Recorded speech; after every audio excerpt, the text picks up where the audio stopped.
Hello दोस्तों, कैसे हैं आप सब। मैं शुभम मिश्रा, आपका अपना गाइड सरकारी गाइड के यूट्यूब चैनल पर एक बार फिर से आप सभी का स्वागत करता हूं।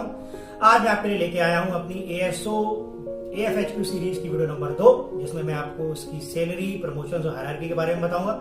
इससे पहले वीडियो नंबर 1 में दोस्तों हमने कवर किया था AFHQ की जॉब प्रोफाइल, उसकी ट्रेनिंग और ट्रांसफर की जानकारी, जिसकी लिंक आप ऊपर देख रहे हैं। अगर आपने ये वीडियो अभी तक नहीं देखी है तो मैं आपको ये एडवाइस करूंगा, सबसे पहले आप AFHQ की ये वीडियो देखें, जॉब प्रोफाइल के बारे में जानें, उसके बाद सैलरी वाली वीडियो को कवर करें। तो चलिए लेट्स बिगिन।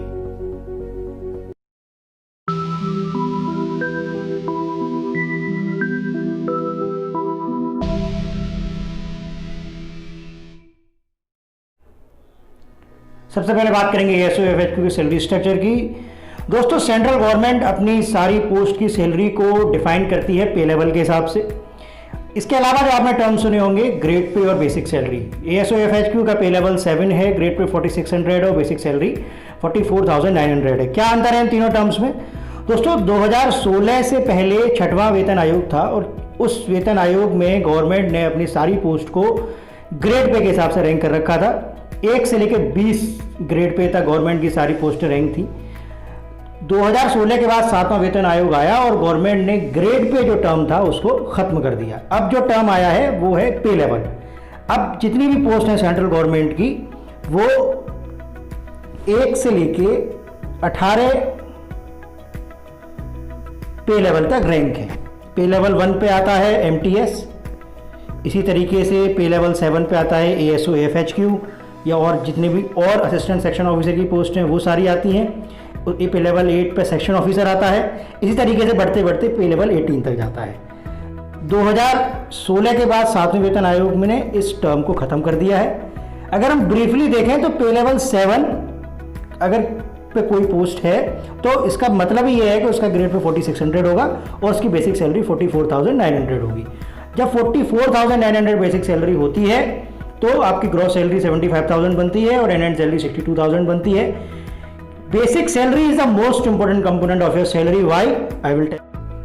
दोस्तों, अब मैं आपको दिखाऊंगा AFHQ की सैंपल सैलरी स्लिप।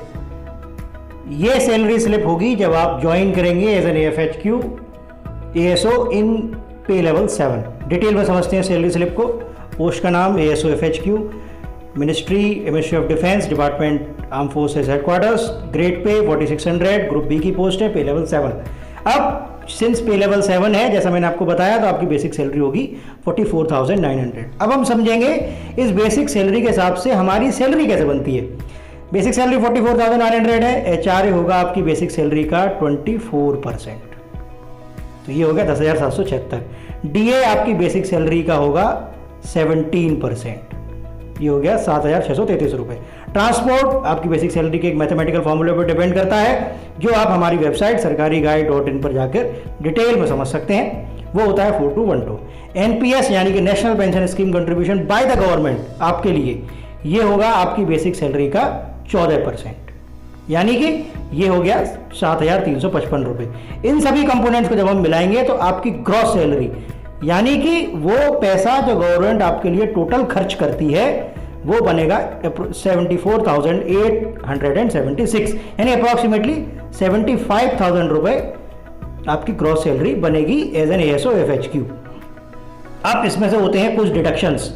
सबसे पहले आपका अपना contribution for national pension scheme आपकी बेसिक सैलरी का 10% होता है, वो बनता है 5,253 रुपये। CGHS का कंट्रीब्यूशन 250 रुपये, CGIS का 30 रुपये। ये कटने के बाद आपका डिडक्शन हो जाता है। फिर आपकी जो in hand salary as per the formula A minus B, A is this component, B is this component, ये होती है 61,988।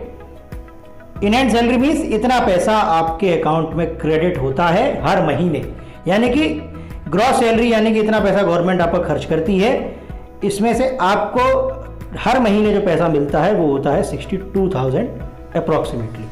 दोस्तों, हमने देखा कि बेसिक सैलरी का जो फिगर है, जो कहीं ना कहीं पे लेवल 7 पे ही डिपेंड करता है, वो डिफाइन करता है हमारी सैलरी के बाकी सारे components, HRA, DA, transport, NPS, gross salary, इन हैंड सैलरी, सब कुछ बेसिक सैलरी पे ही डिपेंड करती है। इसीलिए जब आप प्रमोट होते हैं तो आपकी बेसिक सैलरी बढ़ाई जाती है। तो अब हम देखेंगे कि HRA क्या केवल हमेशा 24% होता है या फिर डिपेंड करता है जहां आप पोस्टेड है वहां पर? बात करेंगे एचआरए की। दोस्तों एचआरए डिपेंड करता है आप किस तरीके की सिटीज में पोस्टेड है। जनरली 3 तरीके की सिटीज गवर्नमेंट ने क्लासिफाई करी हैं, X type of cities, Y type of cities, Z type of cities. X type of cities are called metro cities like Delhi, Mumbai, Chennai, Ahmedabad. इसमें आपकी जो एचआरए परसेंटेज होती है वो 24% ऑफ द बेसिक सैलरी होती है और आपकी नेट सैलरी बनती है 62,000 रुपीज पर मंथ। अगर आप बाई टाइप ऑफ सिटीज यानी कि अपकमिंग मेट्रोज जिसमें अभी इंफ्रास्ट्रक्चर डेवलपमेंट हो रहा है, मेट्रो ट्रेन आने वाली है, मेट्रो सिटीज़ की तरह डेवलपमेंट चल रहा है like Agra, Chandigarh, Gorakhpur, Patna and all cities, तो आपकी जो एचआरए परसेंटेज होगी वो 16% होगी और आपकी नेट सैलरी बनेगी 58,500 रुपये। और बाकी जितनी भी सिटीज़ हैं other than X and Y are called Z type of cities यानी कि मथुरा, गया टाइप ऑफ सिटीज़, इसमें आपकी एचआरए परसेंटेज होगी 8 और आपकी नेट सैलरी होगी 55,000। तो दोस्तों ये थी इन्फॉर्मेशन एएसओ एफएचक्यू को मिलने वाली सैलरी की, उसकी पर्क्स। अब हम जानेंगे एएसओ एफएचक्यू के प्रमोशनल चांसेस और उसके करियर में वो कौन कौन सी पोस्ट तक प्रमोट होता है। तो चलिए लेट्स बिगिन। अब बात करेंगे एएसओ एफएचक्यू के प्रमोशनल एस्पेक्ट की। अगर हम ओवरऑल देखें तो ASO FHQ has good promotional chances but not as good as ASO CSS. क्यों है इसके गुड प्रमोशनल चांसेस? सबसे पहली फैसिलिटी डिपार्टमेंटल एग्जाम की फैसिलिटी एएसओ एफएचक्यू में होती है। डिपार्टमेंटल एग्जाम क्या होता है दोस्तों? डिपार्टमेंटल एग्जाम होता है जब आप अगर पे लेवल 7 पर ज्वाइन करते हैं, पे लेवल 7 से पे लेवल 8 पर जाने के लिए गवर्नमेंट एक एग्ज़ाम कंडक्ट कराती है। अगर वो एग्ज़ाम क्लियर कर लेते हैं तो आपको पहला प्रमोशन मिल जाता है। टिपिकली आपको जो डिपार्टमेंटल एग्ज़ाम होता है वो 3 से लेके 4 साल जब आप सर्विस कर लेते हैं तो अवेलेबल हो जाता है, मतलब आप पहला प्रमोशन 4 साल पर ले सकते हैं। वहीं दूसरी पोस्ट जहाँ डिपार्टमेंटल एग्जाम नहीं होता है लाइक एएसओ एमईए और ऑल, वहाँ पर ये पहला प्रमोशन आपको कम से कम 7 से लेकर 8 साल में मिलता है। तो निश्चित आधे टाइम में आप वो प्रमोशन ले लेते हैं जब डिपार्टमेंटल एग्जाम होता है। तो एएसओ एफएचक्यू में डिपार्टमेंटल एग्जाम पर प्रमोशन है और आप डायरेक्टर तक प्रमोट हो सकते हैं इसी धीरे धीरे धीरे धीरे। और एएसओ से एएसओ बनने में आपको 7 से 8 साल लगते हैं जैसा कि मैंने आपको बताया, बट डिपार्टमेंटल एग्जाम है इसलिए आपको सिर्फ 5 साल लगेंगे। हायरार्की स्ट्रक्चर हम समझें तो एज एन एएसओ आप ज्वाइन करेंगे लेवल 7 पर, उसके बाद अगले 8 साल में लेवल 8 पर जाएंगे, ग्रॉस सैलरी 81,000 होगी आपकी। फिर उसके अगले 8 साल बाद लेवल 9 यानी डिप्टी डायरेक्टर की पोस्ट पर आप रीच करेंगे, सैलरी आपकी 94,000 ग्रॉस सैलरी हो जाएगी। जॉइंट डायरेक्टर बनेंगे आप लेवल 10 की पोस्ट, अगले 8 साल बाद 1 लाख ग्रॉस सैलरी होगी आपकी। और अगले 4 साल बाद अगर वैकेंसी है, दोस्तों इस चीज़ को अपने ध्यान में रखें, तो आप डायरेक्टर की पोस्ट पर भी पहुंच सकते हैं जो कि काफ़ी रेप्यूटेड पोस्ट होती है, लेवल 11 की पोस्ट। तो गाइस ये थी एएसओ एफएचक्यू सीरीज की वीडियो नंबर 2 जिसमें मैंने आपको बताया उसकी सैलरी, प्रमोशंस और हायरार्की के बारे में। वीडियो नंबर 3, इसकी अगली वीडियो में मैं आपको बताऊंगा कितनी मार्क्स और कितनी रैंक पर ये पोस्ट मिलती है और एएसओ एफएचक्यू के जॉब सेटिस्फेक्शन रिमार्क्स इस पोस्ट के बारे में क्या है। तो तब तक कैसी लगी आपको ये वीडियो कमेंट सेक्शन में लिख के हमें जरूर बताते रहें। सरकारी गाइड यूट्यूब चैनल को सब्सक्राइब करें और अपने दोस्तों के साथ इस वीडियो को जरूर शेयर करें जिससे कि आने वाली सारी वीडियोस आप तक पहुंचती रहें। और आपकी एएसओ एफएचक्यू के बारे में जो भी क्वेरीज हैं, एसएससी सीजीएल के बारे में जो भी क्वेरीज हैं, अपनी प्रिपरेशन स्ट्रेटजी के बारे में जो भी क्वेरीज हैं, आप सरकारी गाइड की वेबसाइट www.sarkariguide.in पर जाकर सक्सेसफुल कैंडिडेट से डिस्कस कर सकते हैं। चैट विद सक्सेसफुल कैंडिडेट के ऑप्शन के अंदर जाकर जरूर जाइए और सरकारी गाइड पर अपनी सारी क्वेरीज को डिस्कस करिए।